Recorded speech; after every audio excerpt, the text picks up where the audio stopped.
Be a rainy day today, so I'm down here at the shop. Looks like it's about 50 degrees down here. And yesterday, rainy day, I decided I'd go take a broken pipe wrench back. You might remember we were right out there, cousin Scotty Rock and myself, and the elevator that takes the grain back up and drops it back in front of the concave and the rasp bar for recleaning had gotten stuck. And I walked up and there was a Pittsburgh pipe wrench stuck in there and we couldn't get it out, and I had to use a pair of channel locks just to unlock that pipe wrench so we could get it out. So it turned out that the pipe wrench had jammed up. It was defective, it was broken.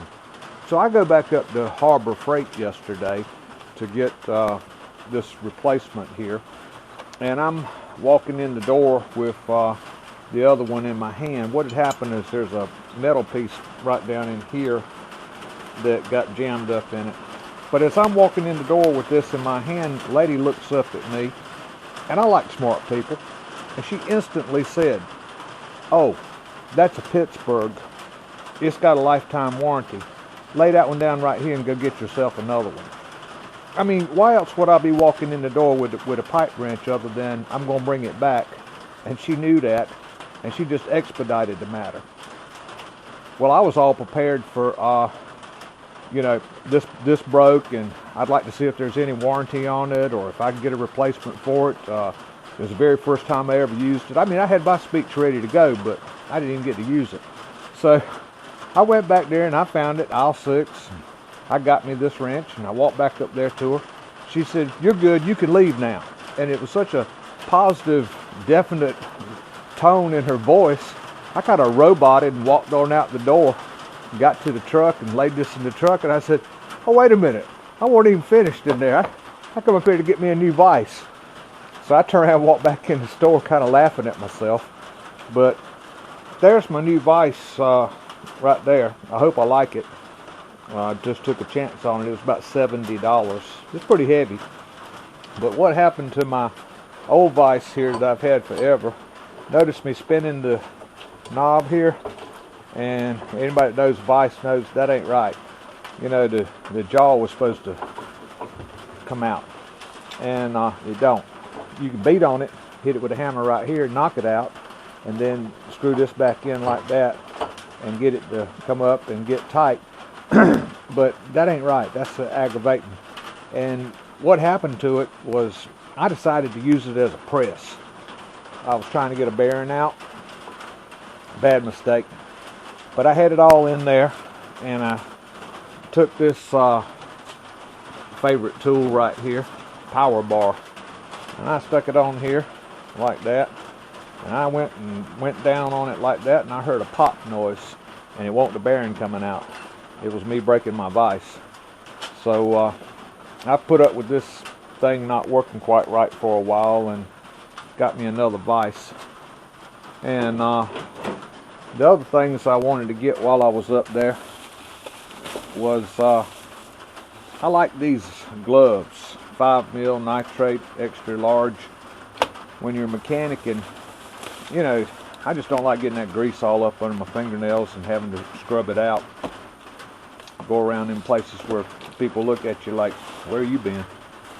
And I stumbled into something. Got me some more grinding wheels here. I bought 2 different brands to kind of see how they work out. Well, actually, what I did was I bought 2 of these. I've used these before. They hold up pretty good. And I saw this one. I said, well, I'm going to try it. We'll experiment and take a chance. But this right here was a real find. Ooh, I should have taken this out. And I was so tickled with this, I bought 2 of them. These are the super big, heavy duty cable ties. They've started using these things putting ductwork together. But last time I needed some of these, I paid about $9 for a pack of 10. And they had these on sale. These packs, there's 10 pieces in here. I saw that sign that said $1.94. I said, you got to be kidding. So I bought 2 of them to have, hang them up in the shop and they'll be there. I'll show you the kind of uses I get into them with here. Last time I used one. Somebody might like this, they might want to make them one. But that's a little sprayer. Get back out here in the light. And I think that's the one I use for, yeah, that's the one I've been spraying fire ants around the house. Anyhow, you got your wand right here like that, and you take your piece of pipe and plug up the bottom of it, and you stick your wand in there, and it'll carry your wand for you. But that's just 2 of those big cable ties to hold that piece of pipe on there. Pull them down real tight, ratchet them down with a pair of pliers, and it puts it on there snug and just makes it a whole lot easier. The idea they had was you were going to snap it in the handle here like that. It don't never stay, it falls out. That's annoying. But that's always worked well for me. But anyhow, there's 1,001 uses for cable ties. I certainly used a bunch of them on that wiring job out there. So pleased with that. That came out so nice. Well, I got a mess here in the shop from, had to do some metal work, and all that shaving's a mess down there, and bench is still a cluster. And I want to get my new vise out and see what it does. So let me clean this up and we'll get the vise out and see what it acts like. Be right back, y'all.